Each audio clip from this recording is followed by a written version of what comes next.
നിന്റെ കവളെന്താ ചോന്ന് കിടക്കുന്നത്? വല്ലതും തേച്ചോ? ഏയ് ഞാനൊന്നും തേച്ചില്ല. ജന്മനാ എന്റെ മുഖം അങ്ങനെയാ. അസൂയ. മുണ്ടും നേരിത് മാറ്റി ചേച്ചി സാരി മതിയായിരുന്നു. ഞാൻ സാരിയാണ് കൊടുത്തിരിക്കുന്നത്. ഓ, നീ കണ്ണാടി വെച്ചിട്ടില്ല.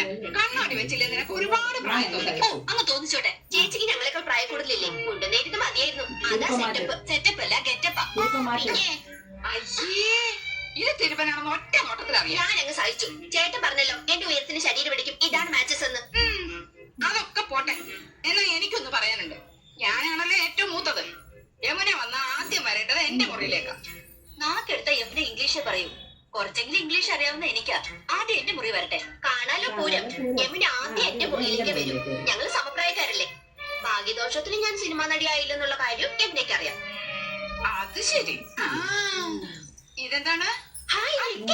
എവിടുന്നാ ചേച്ചി? എന്റെ കൂട്ടുകാരി ഭവാനിയുടെ അടുത്തൊന്ന് കടം വാങ്ങിച്ചതാ. ഇതൊന്ന് കെട്ടിത്തന്നേ. എന്റെ പൊന്നു കൊടുത്ത ചേച്ചിയില്ലേ, ഇത് എനിക്ക് തരോ? എനിക്കിതാ ചേച്ചി. അപ്പൊ രണ്ടുപേർക്കും വേണമല്ലേ? എന്നാ ഞാൻ പറയുന്നത് അനുസരിക്കണം. യമുന ആദ്യം എന്റെ മുറിയിലേക്ക് വരുന്നു. പിന്നെ നിന്റെ മുറിയിലേക്ക് വരുന്നതിന് മുമ്പായി ഞാനിത് നിനക്ക് കൈമാറുന്നു. ഒടുവിൽ നീ അത് ഇന്ദുവിന്. എന്ത് പറയുന്നു?